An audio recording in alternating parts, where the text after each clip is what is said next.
first fire tool that we're going to be making is a torch. It's called Kevlar wick.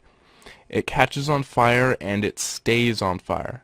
And it's also reusable, so it doesn't really burn up. You can reuse it over and over and over again and it's fine. Now the backing of it has an adhesive tape on it, so this is really adhesive Kevlar wick.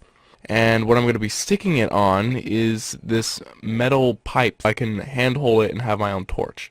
So you're going to wrap it around just like that and squeeze it tight. Now when you burn it, it actually will kind of unravel. You have to wrap it around as tight as you can because you do not want the copper wire to fall off while it's burning and burn your hand, because that's very painful. We can use lamp oil or Coleman fuel. I happen to be a type of person that just uses the Coleman fuel to make it simple, but sometimes I'll put some lamp oil in there too, and the flame will last a little bit longer to get it all soaked up in the Coleman fuel. After that, light it on fire, and there you go. You have your torch. You can move it around. You can make designs with it. You can wave it around to make anything you like. Now for the camera settings. I usually will start at ISO 100 to ISO 200. The shutter speed will usually be around 1 second to several minutes.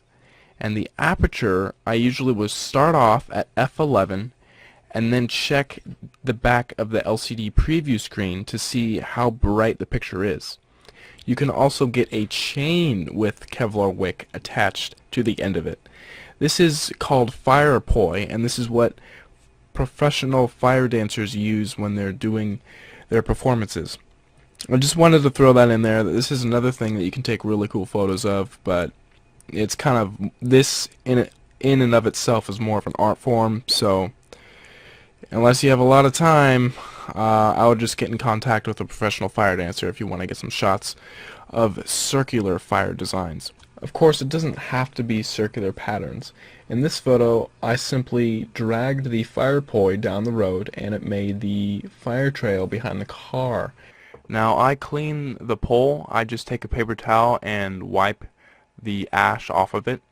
However, you should not clean the Kevlar wick. Just leave it with the ash on it. It does not need to be cleaned, and you can still dip it in the Coleman fuel